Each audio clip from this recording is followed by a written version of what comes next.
Buenas tardes, amigos y amigas. Iniciamos con las noticias. El presidente electo Guillermo Lasso tuvo su primera reunión de transición con el primer mandatario Lenín Moreno en el Palacio de Carondelet. El objetivo de esta reunión se centró en transparentar la información para el gobierno entrante, aunque Guillermo Lasso adelantó que su prioridad es el plan de vacunación contra el COVID-19.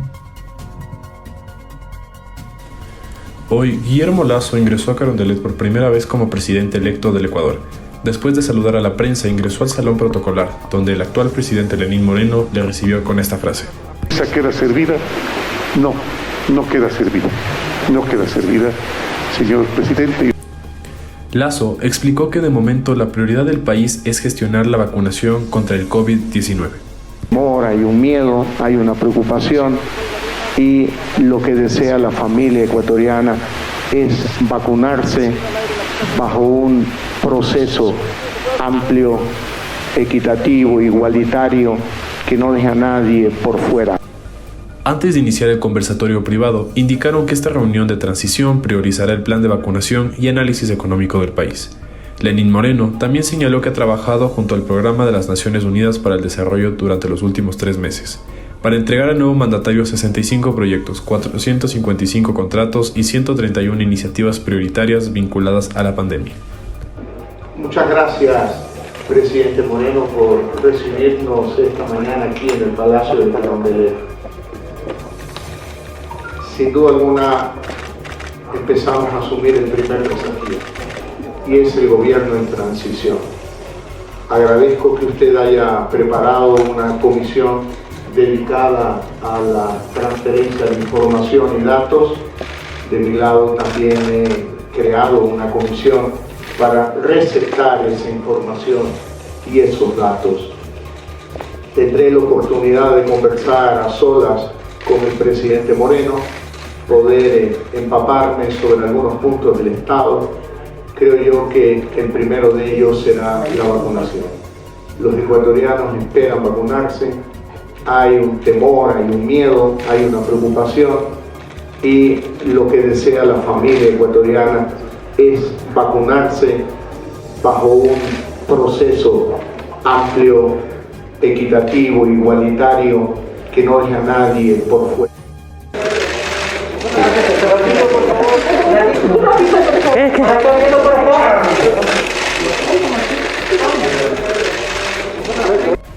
Horas más tarde, Juan Carlos Holguín, junto al secretario general de gabinete, Jorge Water, brindaron declaraciones a la prensa, donde además de reiterarse el apoyo al nuevo gobierno, también se indicó que la prioridad para el nuevo gobierno y el saliente es continuar con el plan de vacunación a la población ecuatoriana.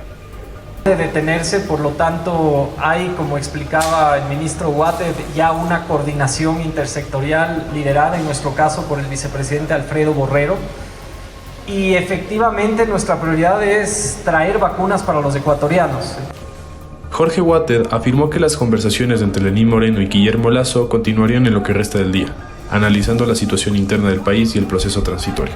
El presidente electo viajará en horas de la noche a Colombia, ya que tendrá una reunión con el presidente Iván Duque en Bogotá. El COE Nacional se encuentra analizando los informes de las nuevas variantes de COVID-19 en una mesa técnica antes de reunirse para tomar nuevas medidas que frenen el contagio de COVID-19.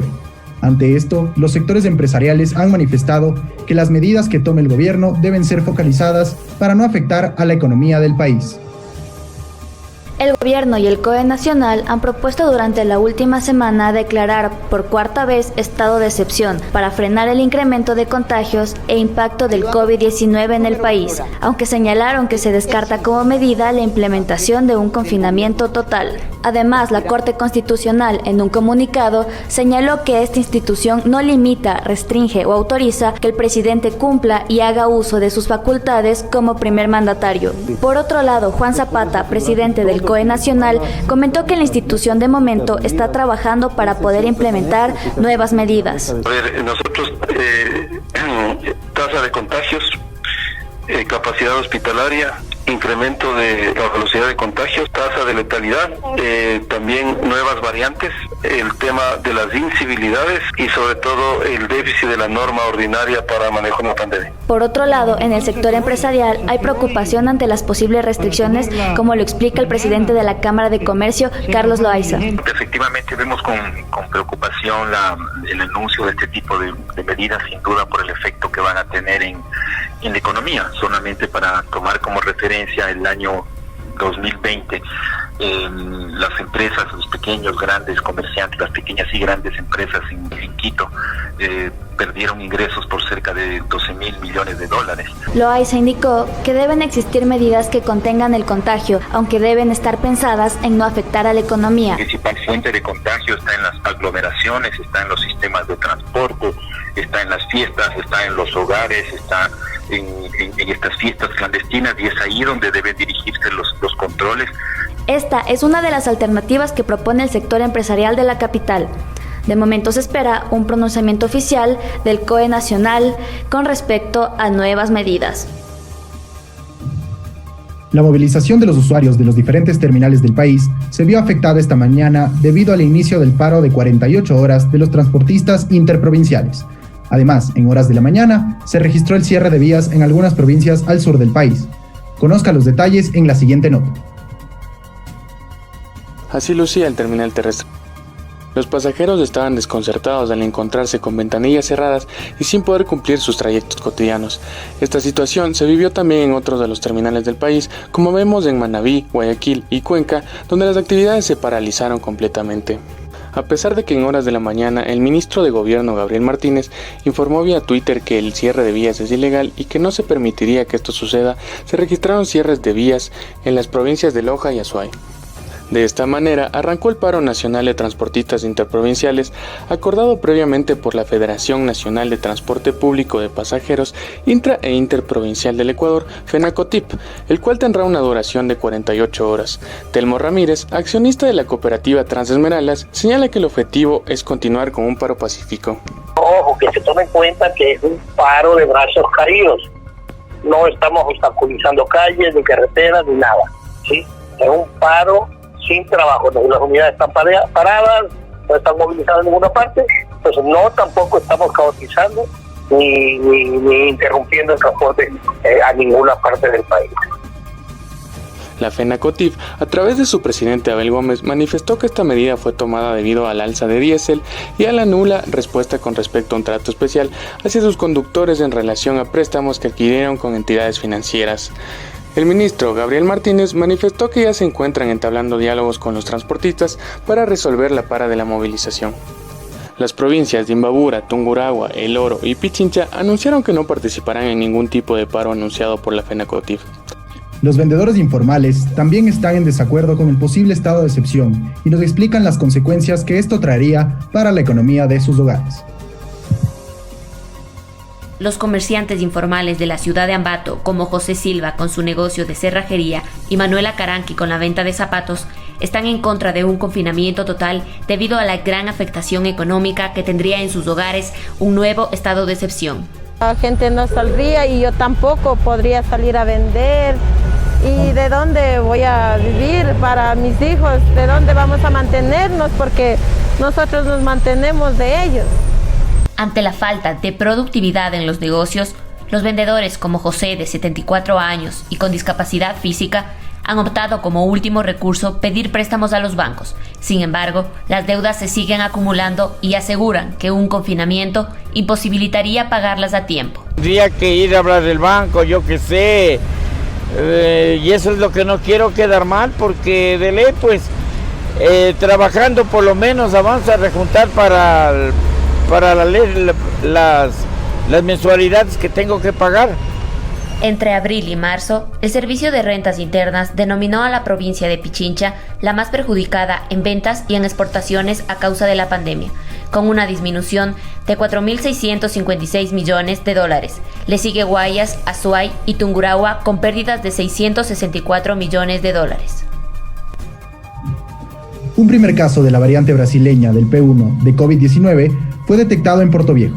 Así lo confirmó el Instituto de Microbiología de la Universidad San Francisco de Quito, después de analizar una muestra que fue enviada desde esa provincia. El gobernador de Manabí, Tito Nilton Mendoza, manifestó que el Ministerio de Salud Pública aún no le ha dado directrices acerca de esta información y llamó a la ciudadanía para que aumenten las medidas de bioseguridad. Cambiando de tema, las camas hospitalarias se encuentran saturadas en Quito. conversamos con médicos del Hospital IES Quito Sur y de la clínica privada Pasteur, quienes explican que viven una situación complicada. Señalan que los contagios siguen en aumento y ya no hay abastecimiento para atender a los pacientes que llegan a diario. Veamos más detalles en el siguiente video. Quito amanece con 126.000 casos confirmados por COVID-19. Esto se refleja en la alta ocupación hospitalaria. En el Hospital IES Quito Sur se encuentran trabajando con una capacidad hospitalaria del 145%. Al inicio de la pandemia se atendían a 100 pacientes por día y ahora se atienden entre 200 a 300 pacientes diarios. Esto provoca que entre 30 y 50 personas se encuentren en espera de una cama para hospitalización. El hospital se ha extendido más allá de sus capacidades y por normas técnicas ya no lo pueden hacer más. Se ha abierto algunas áreas en las cuales no era para hospitalización, como es el caso de la cafetería. La cafetería tiene aproximadamente como 15 a 20 camas. Según datos de esta casa de salud, hasta la fecha han atendido 87.000 pacientes con sintomatología respiratoria. Han fallecido alrededor de 2.300 personas, mientras que a diario hay un promedio de entre 5 a 8 personas que fallecen por COVID-19 en el presente mes de abril. En la clínica privada Pasteur se vive una situación similar. El doctor David Larreategui mencionó que la situación en la clínica es complicada.